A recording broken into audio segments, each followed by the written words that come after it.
तो सत श्री अकाल गाइस, क्या हाल चाल है। मेरा नाम है ललित सिंह और आप देख रहे हैं अपना यूट्यूब चैनल नेशन फर्स्ट। तो भाई लोगों, जो मैं आज आपके लिए वीडियो लेके आया हूँ वो लेके आया हूँ द चाणक्य डायलॉग्स हिंदी से। मेजर गौरव आर्य सर का चैनल है, मैंने लेके डिस्क्रिप्शन में दे दिया। मेजर गौरव आर्य सर को जाके फुल सपोर्ट कीजिए। तो इन्होंने जो टाइटल दिया हुआ वो दिया हुआ है, farmer Pakistani army chief general Qamar Javed Bajwa says Pakistan army can not fight with India surrenders. चलिए, तो मेजर गौरव आर्य सर ने आपने इस पे पूरा बताया है। और मेजर गौरव आर्य सर आपको पता है, जैसे 4-5 खबरें लेके आते हैं, तो वो जो खबरें होती हैं मैं उसके बीच में अपने व्यू पॉइंट बताऊंगा। तो मेजर गौरव आर्य सर के जब भी मैं वीडियो बनाता हूं तो पूरी देखा करो, क्योंकि इनकी मैं वीडियो बीच में पॉज करके फिर मैं अपना व्यू पॉइंट भी उस पर बोलता हूँ। अपने जो मेरा होता है एनालाइज होता है, जो मैं आपको बताना चाहता हूँ मैं वो बताता हूँ, ठीक है। तो ये जो वीडियो आप लोगों ने देख ली होगी। बस मैं ये चाहता हूं कि आप मेरे साथ भी देखा करो भाई लोग। मुझे को आप लोगों की सपोर्ट चाहिए, ठीक है। आप लोगों की जितनी सपोर्ट होगी हम उतना ग्रो करेंगे, उतना हम पाकिस्तानियों को दांत खट्टे कर सकेंगे। तो जो नए लोग होते हैं प्लीज, मैं देखता हूं लोग वीडियो देख लेते हैं लेकिन सब्सक्राइब नहीं करते, सोल्जर नहीं बनते नेशन फर्स्ट के। तो नेशन फर्स्ट के सब्सक्राइब करोगे तो सोल्जर बन जाओगे। तो हमारा काम ही भाई लोगों ये है कि पाकिस्तानियों के दांत खट्टे करने हैं, ठीक है जी, उनके यूट्यूबर के। तो बाकी हमारा स्ट्राइक का प्रोसेस चल रहा है, धीरे चल रहा है, लेकिन आपको पता ही है बहुत मुश्किल होती है स्ट्राइक दिलवाना। तो हम वो उस पर काम करते रहते हैं। जिस दिन कोई खुशखबरी आ गई मैं आपको जरूर दूंगा। तो जुड़ के रहना, आपने साथ देना ही है, साथ कभी मत छोड़ना भाई लोगों। मैं जब तक कर रहा हूँ अपने कर रहा हूँ, लेकिन मेरे को साथ चाहिए, यूनिटी चाहिए आप लोगों की। चलिए वीडियो देखते हैं। वीडियो बीच बीच में तब अपने व्यू पॉइंट बोलूंगा, तो वीडियो कंप्लीट देखना। So let's start the video.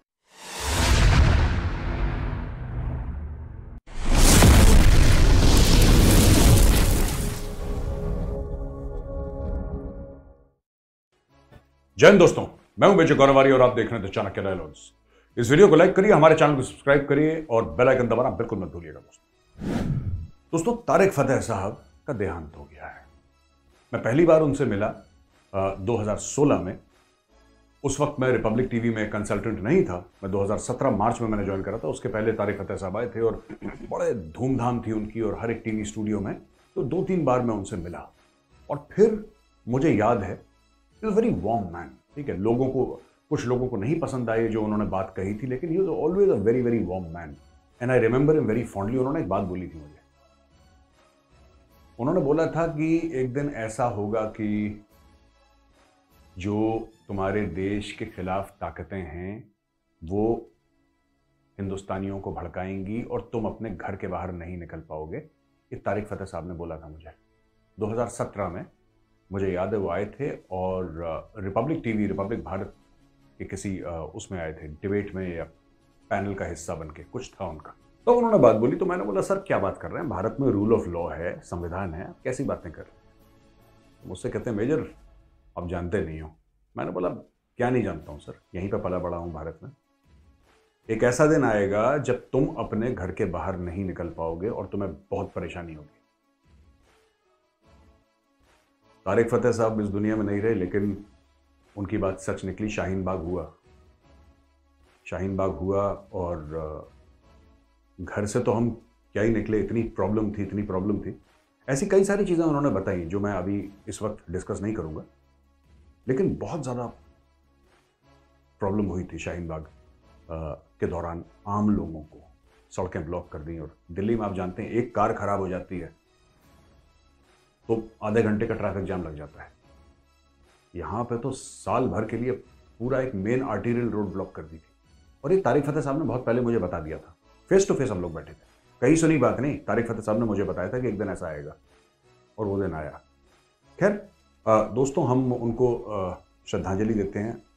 मैं उनके टच में था, बहुत अच्छे आदमी थे और भगवान उनकी आत्मा को शांति थे। अपने आप को पाकिस्तान बॉर्न जरूर थे, लेकिन अपने आप को हिंदुस्तानी कहते थे, भारतीय कहते थे और गर्व से कहते थे कि मैं भारतीय हूं। दोस्तों एक और बात मैं आपसे कहना चाहता हूं। चलिए पहले तारिक फतेह साहब की बात कर लें। Rest in peace. क्या बड़े अच्छे आदमी थे, बहुत अच्छी बातें करते थे। पाकिस्तानियों के लिए वो काफिर थे, तो उनके लिए भगवान उनकी आत्मा को शांति दे। तो एक मेजर गौरव आर्य सर ने बात की कि उन्होंने बोला था कि मेजर साहब कि एक दिन ऐसा आएगा कि आप एक दिन अपने घर से बाहर नहीं निकल पाओगे। तो मेजर गौरवारे सर ने शाहीन बाग का आपको इंसिडेंट सुनाया कि ये कहते हैं कि 1 साल बाद, चलो ये कह रहा, लेकिन मैं उनकी जो फिलॉसफी थी या उनका जो हिस्ट्री में पकड़ थी या वो आगे फ्यूचर देखते थे, तो मैं उसी हिसाब से बात करता हूँ कि मैं जो इन्होंने इनको बात बोली ना, जो मैं समझता था, जो मैं समझता हूँ लोगों को, जैसे मैं रीड करता हूँ, आज आपको पता चल जाएगा ये शाहीन बाग के लिए उन्होंने नहीं बोला होगा। उन्होंने पता उन्होंने इसकी, मैं सोचता हूँ कि ये बहुत बियॉन्ड सोचा है। अब मैं कुछ ऐसी बात नहीं करना चाहता जिससे हमारी और कम्युनिटी से का फर्क पड़े, लेकिन जिस तरह का यहाँ पे माहौल बनाया जाता है पाकिस्तान की तरफ से, ठीक है, एक कम्युनिटी को हाईलाइट किया जाता है, मुस्लिम कम्युनिटी को, वो उस प्रोस्पेक्ट से बोल रहे थे कि अगर अभी हम संभले ना अब हमने इन चीजों को कंट्रोल नहीं किया, ये हिंदू मुस्लिम, अभी हमने लोगों को ये नहीं समझाया कि आप लोग नेशन फर्स्ट हो, ठीक है। देखो मैं मानता हूं जो कई हमारी कम्युनिटी में भी गंदे लोग होते हैं, लेकिन जो लोग नेशन फर्स्ट करना शुरू कर देते हैं ना, वो देश को पहले रखना शुरू करते हैं, वो धर्म को नहीं, जो धर्म को मानते हैं ना उनमें ज्यादा प्रॉब्लम होती है। अब आपको पता है कि कट्टरवाद तक किस धर्म में ज्यादा है, तो उनका प्रोस्पेक्ट ये है कि आपको ये चीजें कंट्रोल करनी पड़ेगी, क्योंकि आप एक सेकुलर मुल्क हो, आपको जो पाकिस्तान की ताकत है वो फुल लगी हुई है कि यहाँ पे जो मुसलमान है, जो उनके दिमाग में है ना कि हमने 800 साल राज किया है, वो हमें निकालना होगा कि हम देखो हम भाई भाई हैं, हमें नेशन फर्स्ट का पहले सोचना है। तो मेरा आप बात समझ रहे हो ना, उन्होंने उस प्रोस्पेक्ट से बोला था, उन्होंने ये नहीं बोला होगा, उनको क्या पता कि शाहीन बाग हो जाएगा या क्या हो जाएगा, क्योंकि वो इतने ज्ञानी नहीं होता बंदा कि मैं, कोई भी बंदा नहीं बता सकता, कल की प्रेडिक्शन कोई नहीं बता सकता कि कल क्या होने वाला है, ठीक है, भगवान तो कोई है नहीं यहाँ पे। तो उनका जो सोच है, उन्होंने इस लेवल पे बोला होगा कि जो आपकी कम्युनिटी है ना, अदर कम्युनिटी है, उनको हमें कंट्रोल करना है, हमें एक दूसरे को एक लेवल पे करना होगा, और देश को पहले उनको जागरूकता देनी होगी कि देश पहले रखो। अगर आप रिलीजन पहले रखते हो ना, क्योंकि उनको पता था, जिस कम्युनिटी से वो बिलोंग करते थे, उनको पता था कि ये काम खराब कर सकते हैं। मैं अब ये नहीं कह रहा कि आप उनके खिलाफ हो जाओ, आप उनको समझाओ कि भाई हमें एक है, देश को पहले रखो, ठीक है। यहाँ पे कोई हिंदू मुस्लिम सिख ईसाई पारसी कोई कुछ नहीं है, पहले हम हिंदुस्तानी है। जिस दिन हमारे अंदर ये सोच आ जाएगी, उस दिन हम सब बाहर निकलेंगे, समझ रहे हो ना मेरी बात। तो ये मेरी सोच है कि उनका व्यू पॉइंट और बहुत आगे था। देखिए, ये बात समझने की आप कोशिश कीजिएगा, ये समझने वाली बात है और दिल पे उतारने वाली बात है। पाकिस्तान की खुफिया एजेंसी आईएसआई क्या चाहती है? वो ये चाहती है कि दुनिया भर में लोग, खासतौर से भारतवासी, दुनिया भर में तो है ही, लेकिन खासतौर से भारतवासी इस चीज का विश्वास कर लें कहीं ना कहीं कि सारे जो सिख हैं वो खालिस्तान में बिलीव करते हैं। अंदर ही अंदर सारे सिख जो हैं, ऐसा आईएसआई चाहती है, आप विश्वास करें कि वो खालिस्तान। ये चीज बिल्कुल झूठ है, ये फ्रॉड है, ये 420 है, ये 2 नंबरी है। लेकिन fake social media accounts, fake Twitter accounts, fake Instagram, fake Facebook, fake YouTube videos, इन सब के जरिए आप देखिएगा कभी मेन स्ट्रीम मीडिया में खबर नहीं आएगी, लेकिन सोशल मीडिया में रोज कुछ ना कुछ, ये हो गया, ये हो गया, ये हो गया, ये हो गया। अब देखो वो सरदार जी हैं, उन्होंने क्या बोल दिया भारत के खिलाफ। कभी आप पीछे जाइएगा, उसको इन्वेस्टिगेट करिएगा। मैं आपको बता रहा हूं, ठीक है खालिस्तानी है तो है, 2-3 हैंडल तो मैंने पकड़े हैं जो कि पाकिस्तानी है। उसकी लैंग्वेज से पता लग रहा है पाकिस्तानी है, उसकी लैंग्वेज से पता लग रहा है कि he is not Indian, he is Pakistani. Language का फर्क है ना, आपको पता लग जाता है अगर आप उस दिमाग से देखते हैं या उनको जानते हैं अच्छी तरीके से। तो ये मैं आपको बता रहा हूं, किसी भी सिख भाई की फोटो लगा के, एक झूठा ट्विटर आईडी बना के, ये पाकिस्तानी जहर घोल रहे हैं, पाकिस्तानी आईएसआई जहर घोल रही है। इनके ट्रैप में मत फंसना, क्योंकि जिस दिन हिंदू और सिख भाई के बीच में दरार पड़ गई ना, पाकिस्तान जीत जाएगा। मैं आपको बता रहा हूं, इस बात का ध्यान रखना। जिस दिन हिंदू और सिख भाई के बीच में दरार पड़ गई, पाकिस्तान जीत जाएगा। और उनको जीतने नहीं देना, वो आज तक नहीं जीते, उनकी आदत ही नहीं है जीतने की। भगवान ना करे अगर वो जीत गए, भगवान ना करे अगर वो जीत गए, वो अनकंफर्टेबल हो जाएंगे। तो सरेंडर वाली कौम है, जीतने वाली कौम थोड़ा ना। तो लेट देम लूज। उनका जो इतिहास है वो भगवान करे, ऊपर वाला प्रभु करे कि वो दोहराते रहें, सरेंडर पे सरेंडर करते रहें। अच्छा जी, चलो मैं इस पर भी बात कर लेता हूं। भाई बिल्कुल सही बात बोली है इन्होंने, ठीक है। मैं किसी पे अगर कोई मेरे नेशन फर्स्ट पे आके कोई हिंदू के आईडी से भी मेरे को करता है ना, तो आपने मेरे को कभी देखा होगा कि मैं कभी भी उसको ऐसा नहीं बोलता कि तू ये है तू वो है, ठीक है। क्योंकि मुझे पता है कि पाकिस्तानियों का ये आदत है कि हिंदू का नाम रख लिया, सिख का नाम रख लिया, उसका नाम रख लिया, उसका नाम रख लिया, और आके यहाँ पे बकवासबाजी मारते हैं सो दैट कि दूसरे लोग भड़के जा मैं भड़कूं, हिंदुओं पर मैं भड़कूं कि तूने सिख के बारे में क्या, तू सिखों के बारे में क्या गलत बोलता है। मैं कभी रिप्लाई बैक नहीं देता, मुझे पता होता है। आपने देखा होते 0-1 पर अगर मेरे पास 100 कमेंट आता है ना, उसमें से हार्डली एक आधा कमेंट ऐसा होता है बकवासबाजी वाला, ठीक है, लॉजिकल बात नहीं होती। और दूसरी बात जो मेजर गौरवारी सर ने बोली है, ये मैंने ना एक वीडियो बनाई थी बहुत पहले, जो ये लूटते थे ना पाकिस्तानी कनाडा से बैठ के यहाँ पे फोन करते थे, मैंने एक फोन की वीडियो बनाई हुई है, जो रेगुलर भी है उनको पता है। मुझे पंजाबी, देखो मैं पंजाबी हूँ, ठीक है, पंजाबी पंजाब से ओरिजिनेट के कहाँ से शुरू हुई है, गुरमुखी से, जिसे हम फॉलो करते हैं, ठीक है, जिसमें हम लिखते पढ़ते हैं। तो हमें पता होता है कि हमारे यहाँ पे भी कई तरीके की पंजाबी बोली जाती है पंजाब में, इंडियन पंजाब में। हमें पता है कि यहाँ की पंजाबी, वहाँ की पाकिस्तान में पंजाबी कैसे बोली जाती है। मेरे को इलाकों का पता है कि कौन सा इलाका कैसी पंजाबी बोलता है, क्योंकि मैं रहता ही ग्राउंड जीरो पे हूँ, तो मेरे को पता होता है। तो मैंने वहां से भी उनको पकड़ लिया था कि तेरी पंजाबी, ठीक है, पाकिस्तान वाली पंजाबी है, तो उनकी मैं पंजाबी जो बोलते हैं ना, वो मैं 1 मिनट से पहले पहचान लेता हूँ कि ये पंजाबी हमारी यहाँ के इंडियन पंजाब की नहीं है, किसी भी इलाके की नहीं है। हमारे भी यहाँ पे माझा मालवा, ठीक है हमारे यानी कि यहाँ पे है। जैसे अमृतसर में थोड़ी सी चेंज होती है लैंग्वेज, पटियाला में थोड़ी सी चेंज होती है, रोपड़ जहाँ जो रहता है वहाँ पे चेंज है, लुधियाना में चेंज है, मोगा में चेंज है। ऐसे मुझे पता है सबकी लैंग्वेज कैसे ये लैंग्वेज बोलते हैं, पंजाबी की जो वर्ड होते हैं ना वो कैसे बोलते हैं। पाकिस्तान वाले मुझे तकरीबन पाकिस्तान के पूरे पंजाब के पता है कि वो पंजाबी हर एक पाकिस्तानी कैसे बोलता है, ठीक है। हमारे यहाँ पे जो इंडियन पंजाब है, यहाँ पे उर्दू मान लो एक आधी % ऐड की जाती है, वो भी सिंपल वर्ड्स होते हैं, जो हम हिंदी के वर्ड्स होते हैं वैसे यूज होती है। तो ये बात मैं आपको पहले बता चुका हूँ। तो ये बात है कि ये सिर्फ ये वाला काम करते हैं, तो ये होता है। दूसरी बात जो ये ट्विटर हैंडल होते हैं, तो इनकी इंग्लिश से पता लग जाता है कि इंग्लिश कितनी कैसे लिखते हैं। वो मेजर गौरवारे सर ने भी बताया था, मैं उससे पहले भी बता रहा हूँ आप लोगों को कि इनकी इंग्लिश पता चल जाती है।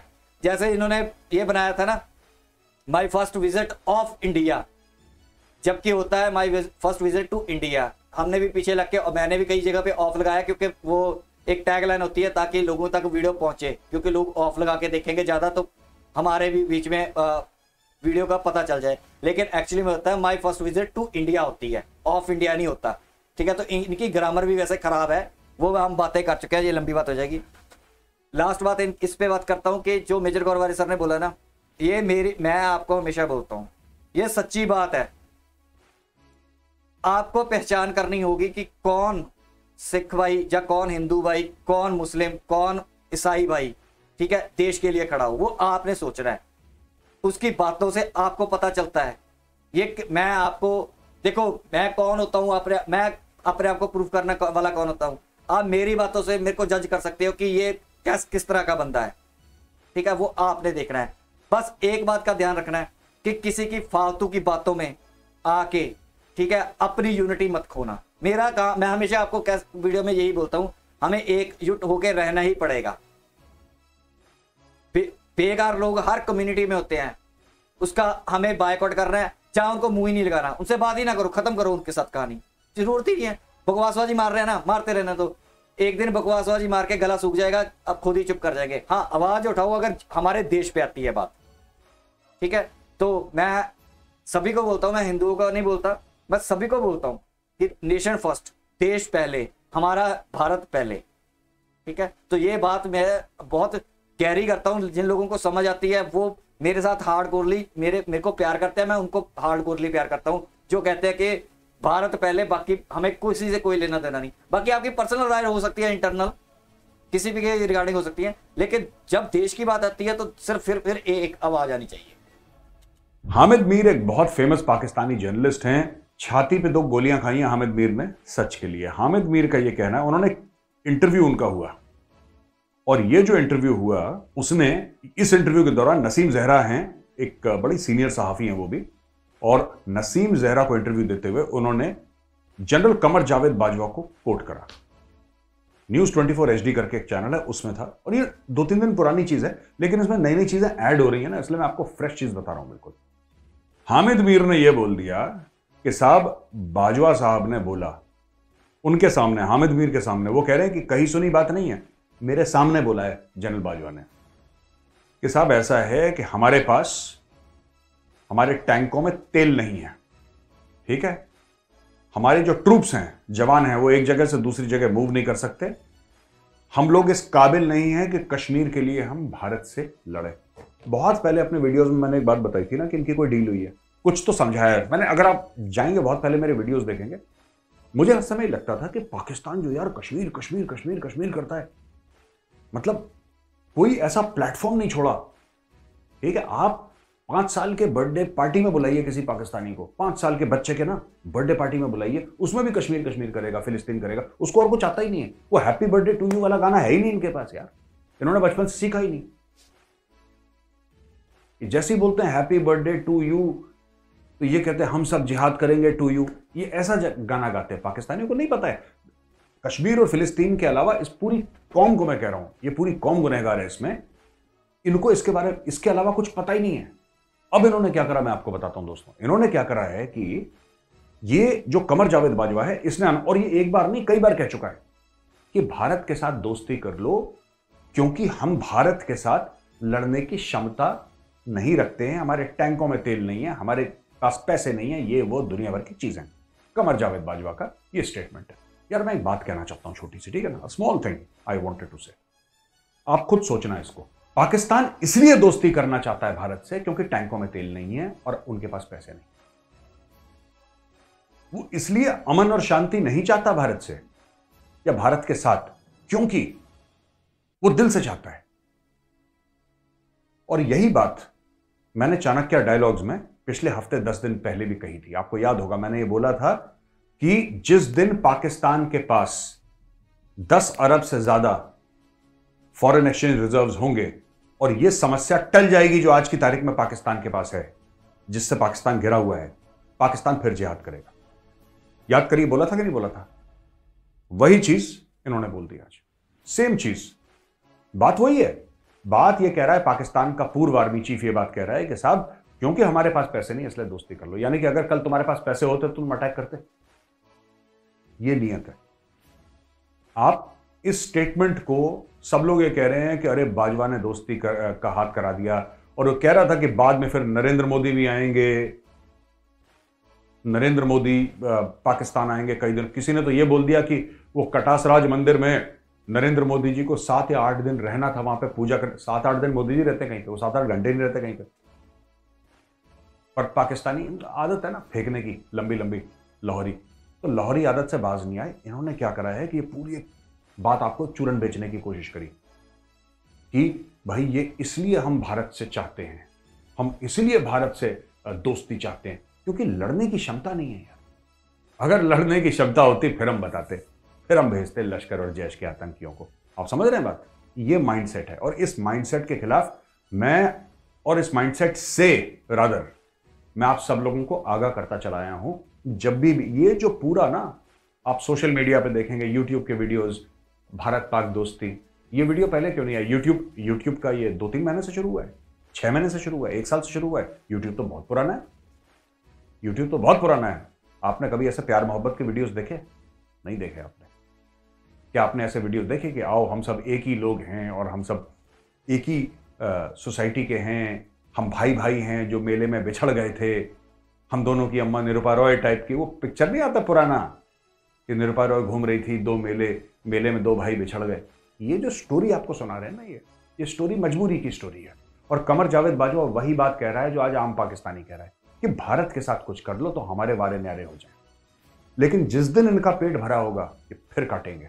मैं आपको बता रहा हूं, पाकिस्तानी डीप स्टेट है ही ऐसा, not to be trusted, not to be trusted. अच्छा, इसके बारे में, हामिद वीर के बारे में तो बता रही है, भूखे नंगे जो भी है बकवासबाजी। मैंने पिछली वीडियो में इसके बारे में बात कर चुका हूँ, प्रशांत धवन सर की पिछली वीडियो, इससे वेरी वेरी रिसेंट वीडियो जो मैंने बनाई है। ये बातें जो मेजर गौरवारी सर कर रहे हैं ना कि 2-3 वीडियो से पहले ये कह रहे हैं, 2-3 महीनों से कह रहे हैं, ये बातें ना मेरे को समझ आ गई थी 2017-18 में समझ आनी शुरू हो गई थी, और तकरीबन 1.25 1.5 साल होने को आ गया नेशन फर्स्ट को। आप मेरी वीडियो, एक पहली वीडियो उठा के देख लो, सबसे पहली वीडियो 1.5 साल पुरानी, 1.25 साल पुरानी, जनवरी की है, जनवरी 18 को आई थिंक मैंने स्टार्ट किया था। मैं हमेशा एक ही बात कहता आ रहा हूं कि ये पुर्किस्तानी जिस दिन इनके पैर जमेंगे उस दिन ये काटेंगे। अभी इनके पैर जब भी थोड़े बहुत होते हैं ना, कभी ये पुलवामा करवा देते हैं, कभी ये करवा देते हैं, कभी पुंछ करवा देते हैं, तो ये थोड़े थोड़े करवा रहे हैं। जिस दिन इनके पास फुल फ्लैज पावर आएगी तो ये बॉम्बे जैसे अटैक भी करवाएंगे।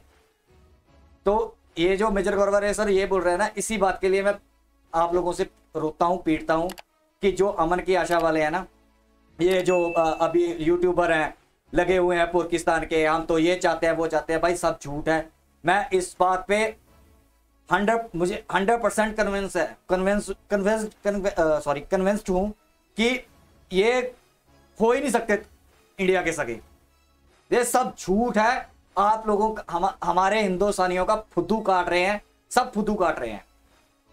ये मतलब के यार हैं पाकिस्तानी, सब झूठ बोलते हैं कि हम तो ये चाहते हैं वो चाहते हैं। मैंने 10-15 वीडियो पहले शोएब अख्तर की वीडियो पे भी मैंने ये बोला था, 4-5 वीडियो पहले भी मैं हमेशा एक ही बात बोलता हूँ कि एक शोएब अख्तर की मैंने बोला था ना कि IML वाले के साथ इंटरव्यू करवाई, कहते हैं कि हमारे पास कुछ नहीं है, ये है वो। मैंने बोला था कि अगर इससे IML वाला बंटी भाई पूछता कि तेरे पास, अगर तुम खुशहाल होते, तुम्हारे पास पैसा होता, क्या तुम ये बातें फिर हमारे वीडियो ऐसी बनाते?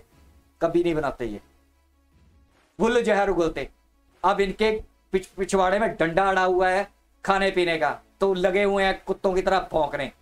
1 साल से ये लगे हुए हैं, ज्यादा नहीं लगे। 1 साल से पहले की आपकी यूट्यूब की इनकी वीडियो देख लो, जब इमरानडू था, इमरानडू के टाइम की, जब इमरानडू के टाइम की वीडियो देखो आप, जब ये लोग, जब हमने कश्मीर का 370-35 से हटाया था ना, तब की वीडियो देखो।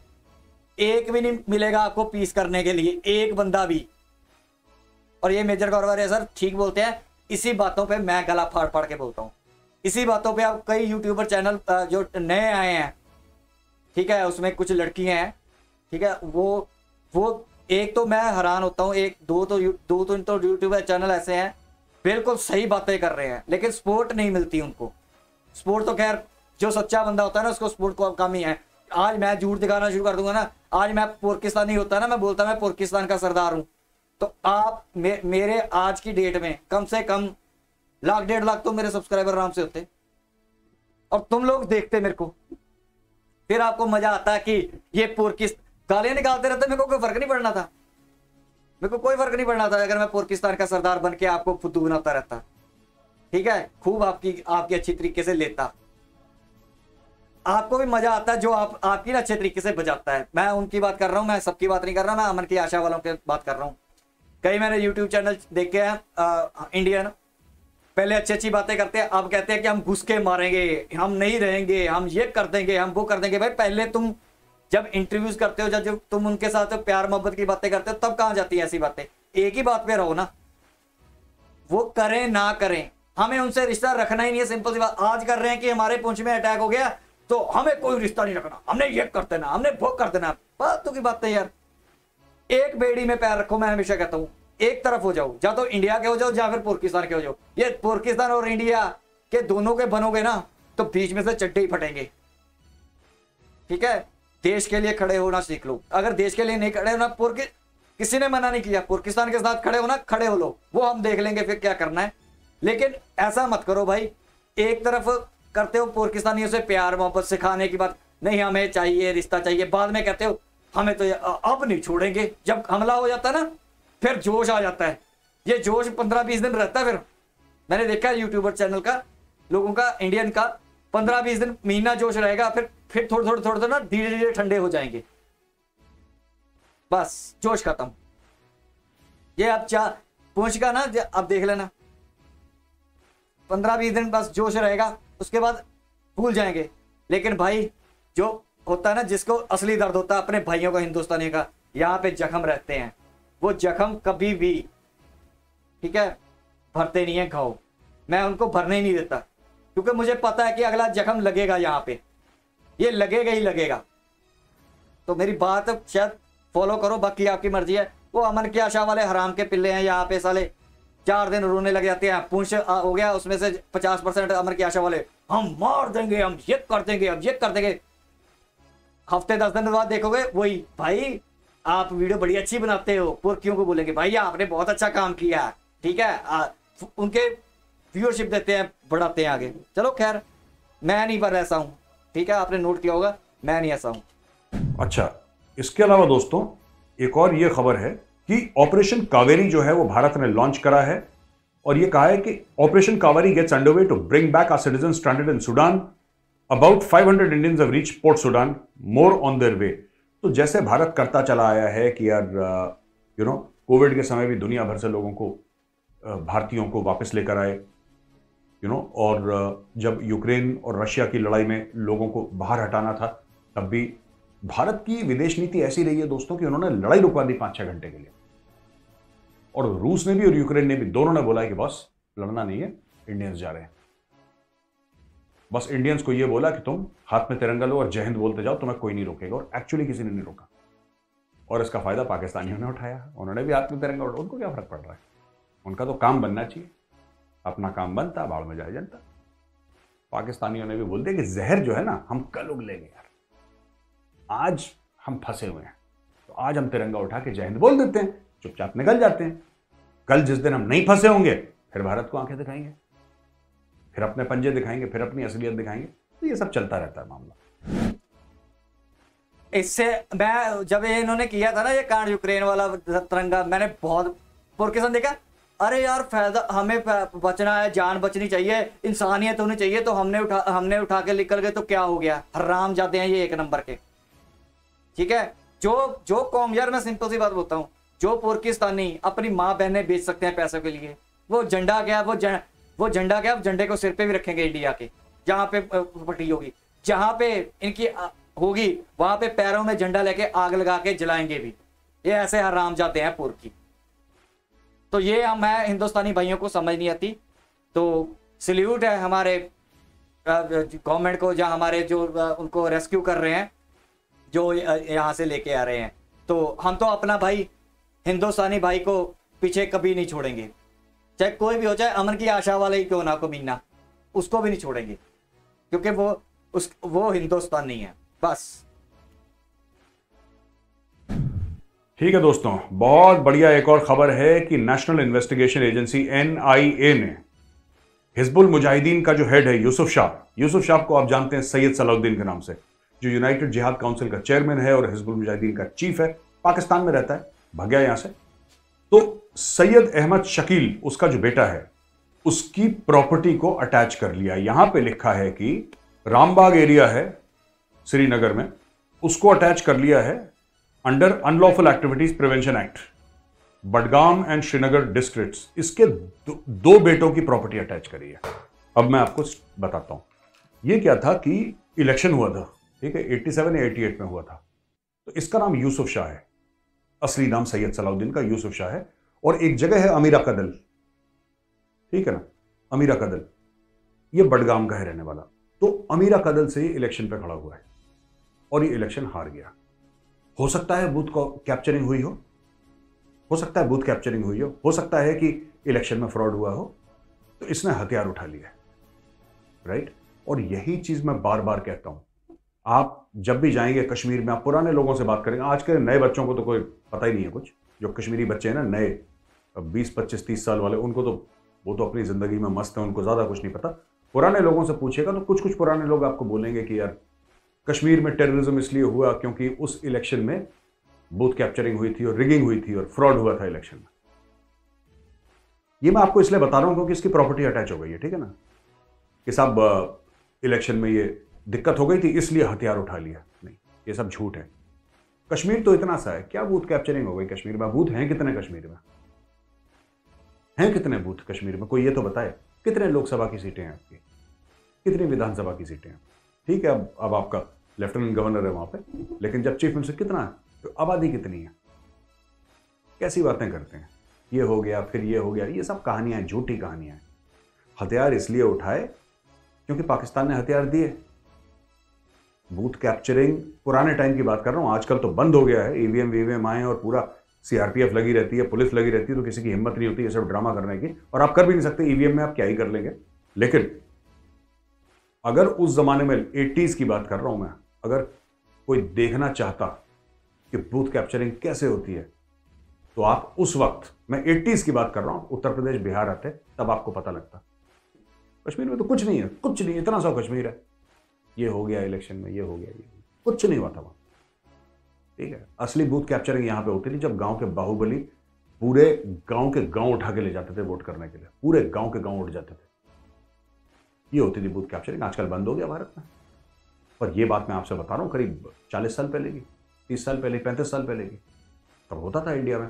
और इंडिया में कहां नहीं, साउथ इंडिया में होता था, नॉर्थ में होता था, ईस्ट में, वेस्ट में, सेंट्रल में, हर जगह होता था। तो कश्मीर कौन सा स्पेशल था? तो ये बन गया आतंकवादी, क्योंकि चुनाव हार गया एमएलए का इलेक्शन। ठीक है, ये एमएलए का इलेक्शन हारा, इसके 5 या कितने बेटे थे इसके, ठीक है, इस आतंकवादी के, सबके पास सरकारी नौकरी थी, सबके पास सरकारी नौकरी। और पुरानी सरकारों ने कभी नहीं रोका। ये जो टेररिस्ट है जिसने कितने भारतीय सैनिकों, ठीक है, पर अटैक करा, कितने मासूम लोगों को मारा, कश्मीर में सिविलियंस को मारा, पुलिस वालों को मारा, इसको, इसके बेटों को सरकारी नौकरी, क्योंकि यार बेटे की गलती तो नहीं है, और बाप अगर ऐसा है तो ये पता नहीं कोई लिबरल नॉनसेंस ये लोग अपना फेर रहे थे ये लोग। लेकिन बाद में पता लगा कि नहीं, सबसे पहले इनका फंडिंग वंडिंग बंद करी। ठीक है, मोदी जी आए, मोदी जी ने फंडिंग बंद करी, 370-35 से हटाया, एनआईए को बोला कि जमात इस्लामी की दुकान बंद करो, जमात इस्लामी की दुकान बंद हो गई। ये अनंतनाग में जितना घूमते थे ना चौड़े होके, सब इनके जो ऑफिसेस थे और ये इनके मदरसे थे जहां पे जिहाद सिखाते थे बच्चों को। मेरा तो खुद एक्सपीरियंस है वहां पे, मैंने तो खुद देखा है। मैंने आपको शायद पहले बताया भी था, 1-2 वीडियोस में मैं बोल चुका हूँ। इतना बुरा हाल था कश्मीर में एक टाइम पे कि मैं गया था वहां पे, आई वॉज देयर, तो एक आर्मी ऑफिसर के साथ में था, कर्नल था वहाँ पे, और उसकी पूरी क्यूआरटी थी साथ में, तो हम लोग वहाँ पे थे। तो I was with him only travelling in his vehicle, वो जा रहे थे कहीं पे, तो सामने बच्चे से, मेरी आदत है ना उतर के बच्चों को टॉफ़ी वॉफ़ी देना, तो बच्चे जय हिंद बोलते हैं, तो चॉकलेट देना, टॉफ़ी देना, बच्चों से बात करना, तो उससे आइडिया लगता है कि क्या चल रहा है। दुकानदारों से बात करना, ये मैं बहुत करता हूँ कश्मीर में ना, दुकानदारों से बात करी, किसी की इसकी दुकान है, किसी की परचूरन की दुकान है, किसी चिप्स का पैकेट खरीदा, किसी से सॉफ्ट ड्रिंक खरीद ली, पानी की बोतल, और क्या चल रहा है। सिर्फ अखबार पढ़ के या सिर्फ न्यूज़ पढ़ के नॉलेज नहीं आती। आप कॉमन लोगों से जब मिलोगे ना, तब आपका कनेक्ट होगा, तब आपको पता लगेगा पल्स क्या है। ये बात कर रहा हूँ मैं 3-4 साल पहले की। ये छोटी बच्ची थी, इतनी सी होगी, 5-6 साल की, 6-7 साल की होगी, मुझे नहीं पता, हिजाब पहनी हुई थी, जैसे बच्चे जाते ना पैदल पैदल, स्कूल वूल की ऐसी कोई ड्रेस थी उसकी, नीले रंग की समथिंग। मैं उस बच्ची से मैंने पूछा कि बेटा आप क्या करोगे, तो किसी ने बोला मैं पायलट बनूंगा, इंजीनियर बनूंगा, डॉक्टर बनूंगी, ये फलाना, जो कहते हैं बच्चे। ठीक है, बच्चों को मासूम होते हैं, बच्चों को पता ही नहीं। मुझे एक्चुअली बोला कि मैं बड़े होके, है ना, मैं जब मेरे बेटे होंगे, वो लड़की बता रही है, मेरे बेटे होंगे और मैं उनको जिहाद का मतलब सिखाऊंगी, मैं उनको अपने बच्चों को बताऊंगी जिहाद क्या होता है। ये था कश्मीर। और जब से 370-35 से हटा है, सब ये सब सैयद सलाउद्दीन के लड़के, ये सबको खदेड़ो, मैं बता रहा हूँ, सब के सब ये बेनिफिशियरीज हैं अपने बाप के, जो उनके बाप की बिल्कुल 420 की और काली कमाई है ना, पाकिस्तान में बैठे बैठे सबको अंदर कमा। अच्छा, ये बात मेजर गौरवारे सर ने जो बात सुनाई है ना लड़की वाली, कि इनकी बात हुई थी, ये मेजर गौरवारे सर ने मेरे ख्याल 1.5 साल पहले भी बात सुनाई थी अपने ऐसी भैभव भाई के चैनल पे, डिफेंस पे सुनाई थी ये बात। तो मुझे अब तक याद है, ये बात मैंने पहले भी इनके मुंह से सुनी हुई है कि वो लड़की कह रही थी कि मेरे बेटे होंगे तो मैं उनको जिहाद सिखाऊंगी। तो बात ऐसी है कि बहुत अच्छा किया। मैं ये चाहता हूँ कि जो देश के खिलाफ गलत बोले, तोड़ने की बात करे, हाँ हक के लिए लड़ना है, मुझे कोई प्रॉब्लम है ना, मुझे दिक्कत होगी कि पंजाब में ये फैक्ट्री है, तो मैं उसके लिए गवर्नमेंट को अपील करूंगा, बार लालेटर लिखूंगा, केस करूंगा, चलो ठीक है। लेकिन मैं ये नहीं कभी बोलूंगा कि पंजाब को मैं अलग देश बना दूंगा, ये कोई मतलब नहीं बनता, ये देशद्रोही का मामला है सीधा, मैं जो समझता हूँ। ठीक है, तो मैं अपने हक के लिए, मेरा अगर मुझे कोई कुछ करना भी होगा ना, तो मैं सड़कें ब्लॉक नहीं करूंगा, मैं एक जगह पे बैठ जाऊंगा जाके और गवर्नमेंट को बार बार लेटर लिखूंगा, बार बार बोलूंगा, मिलने की कोशिश करूंगा और मैं अपना रोष प्रकट करूंगा और अपना बताऊंगा लोगों को कि यार मेरे को ये दिक्कत है। लोग भी डिसाइड करते हैं कि यार ये सच में लड़ रहा है या ये ऐसे झूठ बोल रहा है, ठीक है, गलत काम कर रहा है। तो ऐसा होना चाहिए माहौल। डेमोक्रेसी है, बोलने का हक है, सबको बोले, लेकिन जो बोले कि हम ये कर देंगे, उसको मार देंगे, वो मार देंगे, उखाड़ देंगे, तो देश को टुकड़े टुकड़े कर देंगे, अमित शाह को मार देंगे, जैसे इन्होंने पीछे खालिस्तानी ने भौंका था, उसने अमृतपाल ने, ऐसे लोगों को, ठीक है, पकड़ना चाहिए और सीधा एनएसए लगा के अंदर। देश पहले होना चाहिए। अगर देश होगा तो आपको हक मिलेंगे, आपको सारा कुछ मिलेगा। मैं लड़ूंगा, अगर मुझे लड़ना हो ना पंजाब की तरफ से, जो अगर मुझे करना हो कुछ, ठीक है, अभी पंजाब स्टेट के लिए या अपने जो पंजाब में हो, तो मैं लड़ूंगा एजुकेशन के लिए, मैं लड़ूंगा कि हमारे यहाँ पे नौकरियां आए, फैक्ट्रीज लगे, हमारे यहाँ पंजाब में भी एप्पल स्टोर लगे, मैं इसके लिए लड़ूंगा। हमारे यहाँ पे भी टेस्ला आए, हमारे यहाँ पे भी बड़ी बड़ी महिंद्रा की फैक्ट्रियां लगे, ताकि यूथ को, हमारे लोगों को पढ़ाई का सब कुछ मिले, अच्छा स्टैंडर्ड, लिविंग स्टैंडर्ड हो हमारा, ठीक है। इस बात के लिए मैं लड़ूंगा अपने, इस बात के लिए मैं देश के साथ, सेंट्रल गवर्नमेंट से साथ लड़ूंगा, धरने दूंगा। अगर जब आप खुशहाल हो जाते हैं ना, तो आप ना फिर आपके आप जिंदगी में क्यों आए हो? आपके दो ही काम होते हैं, एक आप एक अच्छी जिंदगी व्यतीत करके जाओ यहाँ से, दूसरा होता है कि आप अपने जो सेकेंडरी होती है कि जो धर्म है, हमें पीस, हमें उस भगवान के साथ जोड़ने की कोशिश करता है, तो हमें वो भी अपना अगला भी सुधारना होता है। कर्म, धर्म हमें सिखाता है कि अच्छे काम करो, हर एक से प्यार से रहो, सब कुछ करो, हमें धर्म प्यार सिखाता है एक दूसरे में। और अगला आपका जो जन्म है, ठीक है, उसको सुधारने का मौका देता है कि अगले जन्म में आप अच्छे बने, आप अच्छे कर्म करो, ठीक है, तो ताकि आपका अगला जन्म भी सुधर सके, ठीक है। लेकिन इस जन्म में सुधारने के लिए आप क्या करते हो कि आप कहते हो कि फैक्ट्रियां हैं, क्योंकि यहाँ पे ऊपर भगवान है, ठीक है, नीचे जो भगवान है ना वो पैसा है दूसरा। तो अगर आप पैसा होगा तो आप खुशहाल भी होगे।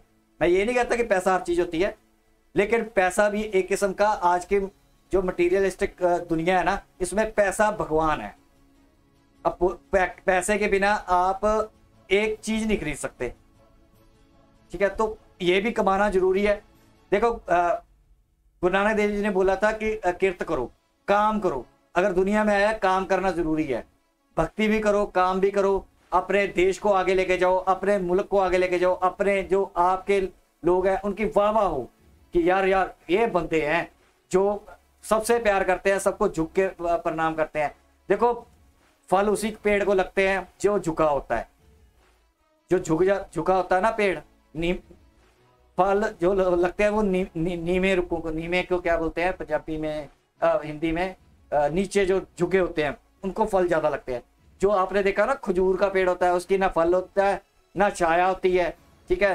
जो झुका होता पेड़ वो छाया भी घनी देता है, फल भी देता है, ठीक है, उसमें ठंडी ठंडी हवा भी लेते हो। तो झुक के रहना जरूरी होता है। झुकने का मतलब ये नहीं होता कि हम किसी के आगे लेट जाते हैं। जब लड़ने का टाइम आएगा तो लड़ना भी पड़ता है अपने हकों के लिए। और अगर जालिम इतना ज्यादा जालिम हो जाए कि अब उसके खिलाफ तलवार उठानी पड़े तो तलवार भी उठानी पड़ती है, जैसे गुरु गोविंद सिंह जी ने तलवार भी उठाई इन जालिमों के खिलाफ। तो ये है बातें, ये सोचने वाली बातें होती हैं। तो चलिए, इसके अलावा दोस्तों इशाक डर ने फिर से एक चूरन खिला दिया। इशाक डर ने बोला कि बस IMF का फंड आने वाला है। Speaking to Geo News, Ishaq Dar ने जियो न्यूज से बात करते हुए बोला कि सऊदी अरेबिया और यूनाइटेड अरब एमिरेट्स ने दोनों ने IMF को बता दिया है कि 3 अरब हम पाकिस्तान को दे रहे हैं। रियाद यानी कि सऊदी अरेबिया देगा 2 अरब, अबू धाबी देगा 1 अरब। तो बोला है कि बस किसी भी दिन हमें मिल सकता है, किसी भी दिन हमें लोन मिल सकता है और सर्विस लेवल एग्रीमेंट जो है वो हमारी साइन हो सकती है और हमें। ये इशाक डर पता नहीं कब से कह रहा है। अब एक पूरी पाकिस्तान की नस्ल बड़ी हो गई, मुझे ऐसा लगता है। मैं मजाक कर रहा हूँ, just on the lighter side, but Ishaq डर तब से झूठ बोल रहा है कि अभी होने वाला है, अभी होने वाला है, क्योंकि इनके पास और कोई प्लान नहीं है यार। पाकिस्तानियों के पास, मैं आपको बता रहा हूँ, ऑनेस्टली बता रहा हूँ आपसे दिल से, Pakistanis apart from borrowing and begging, इनके पास कोई इकोनॉमिक प्लान नहीं है। मिफ्ता इस्माइल थोड़ा सा अकलमंद आदमी था, इसके पहले वाला जो फाइनेंस मिनिस्टर था, he was a guy with some vision, जो कि बोलता था कि यार हमें ये करना चाहिए, तो बिल्कुल बैल है, बिल्कुल इशाक डर, इसको कुछ नहीं आता। बस एक कौम को यही मुबारकबाद देता रहता है, अल्हम्दुलिल्लाह 1 अरब डॉलर की भीख मिल गई, अल्हम्दुलिल्लाह 2 अरब डॉलर का लोन मिल गया। यही कोई इससे ये पूछे ना यार, कोई पाकिस्तानी इशाकदार साहब से पूछे कि सर लोन मिल गया, चलो हम कह रहे हैं लोन मिल गया, IMF ने दे दिया, चलो 3 अरब डॉलर और आ गए आपके पास, 4.1 बिलियन डॉलर्स आ गए, फिर ये हैं काहे के लिए पैसे? आपको पता है कि पैसे काहे के लिए हैं? ये पाकिस्तानी आवाम की परेशानी दूर करने के लिए पैसे नहीं है, ये वो पैसे हैं जो जून के पहले इन्होंने जो पहले लिए थे ना, उसकी किस्त वापस करनी है, वो पैसे हैं ये, जिनके लिए अल्हम्दुलिल्लाह कह रहा है ये। आप समझ रहे हैं? पाकिस्तान को जून 2024 से पहले 6 अरब डॉलर देने हैं वापस, जो इन्होंने लिए थे, चीनियों से लिए थे, फलाने से लिए थे, ढिमके से लिए थे, दुनिया भर से मांगते फिरते हैं ये, इन्होंने पैसे लिए थे। ये वो पैसे हैं जो IMF से लेंगे, सऊदी अरब से लेंगे और ये UAE से लेंगे और फिर ये वापस करेंगे उनको, यानी कि मुझसे पैसा मांगेंगे, आपका कर्ज चुकाएंगे, आपसे पैसा मांगेंगे, इसका कर्ज चुकाएंगे, उसका कर्ज लेंगे, मेरा चुकाएंगे। ये सर्कुलर घूम रहा है इनका डेट का मामला। ये वो पैसे हैं और बात ऐसी करते हैं लोगों से कि पता नहीं ये 6 अरब डॉलर आएंगे तो पता नहीं कौन सी सड़कें बन जाएंगी, कौन से स्कूल बन जाएंगे, कौन सा IIT इस्लामाबाद बन जाएगा, पता नहीं यार क्या स्टोरी है ये कर्ज के वापस के पैसे हैं जिसका इतना ये लोड लेके परेशान हो रहे हैं सारे के सारे पाकिस्तानी। तो एनीवे दोस्तों, ये है आज का पूरा जो हमारा वीडियो था। वीडियो यहीं पे मैं खत्म करता हूं। अगर आपको वीडियो पसंद आए तो इस वीडियो को लाइक करिए, हमारे चैनल को सब्सक्राइब करिए, बेल आइकन दबाना बिल्कुल मत भूलिएगा दोस्तों। जय हिंद, वंदे मातरम, भारत माता की जय। तो चलिए यहाँ पे वीडियो खत्म हो गई। लास्ट में बस एक ही बात बोलूंगा कि इन कभी भी इससे बाहर नहीं आ पाएंगे, ना ये फैक्ट्री लगा पाएंगे, ना कुछ कर पाएंगे। तुर्किस्तानियों का बेड़ा गर्क है, बेड़ा गर्क रहेगा और बेड़ा गर्क आने वाले समय में भी होता रहेगा, क्योंकि इनका बेड़ा गर्क पक्का है, लिख चुकी है इनकी तकदीर, इनके अल्लाह ने लिख चुका है, भाई अल्लाह ने इनका लिख दिया है कि तुम्हारा कुछ नहीं होगा, क्योंकि इन्होंने बहुत पाप किए हैं, बहुत पाप किए हैं भाई। पाप हम बोलते हैं ना कि पाप का घड़ा, इनका घड़ा भर चुका है पाप का। पिछले 75 सालों में इन्होंने पाप कर करके घड़ा भर दिया। मुसलमान इन्होंने मारे, हिंदू इन्होंने मारे, सिख इन्होंने मारे, आज भी कर रहे हैं। तो इनका बस फूटने का टाइम आ गया। अब घड़ा भरा हुआ है, अब एक दिन फूटेगा ये घड़ा, ठीक है। जितने मर्जी अल्हम्दुलिल्लाह, सुभान अल्लाह, माशाल्लाह करते रहे, ठीक है। अल्लाह ही अब इनकी बजाएगा। और अल्लाह का यार देखो, मैं किसी के भगवान को नहीं उल्टा सीधा कभी नहीं बोलता, भगवान ठीक है, हमें ये सिखाया जाता है अल्लाह हो, ठीक है, भगवान हो, वाहिगुरु हो, कोई भी हो, कोई सब एक है, वो एक ही जोत है, ठीक है। हम किसी के बारे में नहीं कहते, लेकिन मानने का होता है, रास्ते अलग अलग हो सकते हैं जाना, लेकिन आत्मा एक ही होती है। पूरी दुनिया में इंसान का खून का रंग लाल है, किसी का हरा नहीं है, और आत्मा एक ही होती है जिसको एंड में परमात्मा में ही जाके मिलना है, ठीक है। तो इसी वजह से मैं बोल रहा हूं कि जो ये चीजें होती है ना, ये इनका हो चुका है बस कांड। इस पे मैं ज्यादा नहीं बोला जाता। कि आपको वीडियो कैसी लगी? अगर आपको वीडियो अच्छी लगी तो लाइक करो, सब्सक्राइब करो, शेयर करो, कमेंट करो, और सब्सक्राइब करके नेशन फर्स्ट के सोल्जर बन जाओ। तो मिलेंगे नेक्स्ट वीडियो में, तब तक के लिए जय हिंद।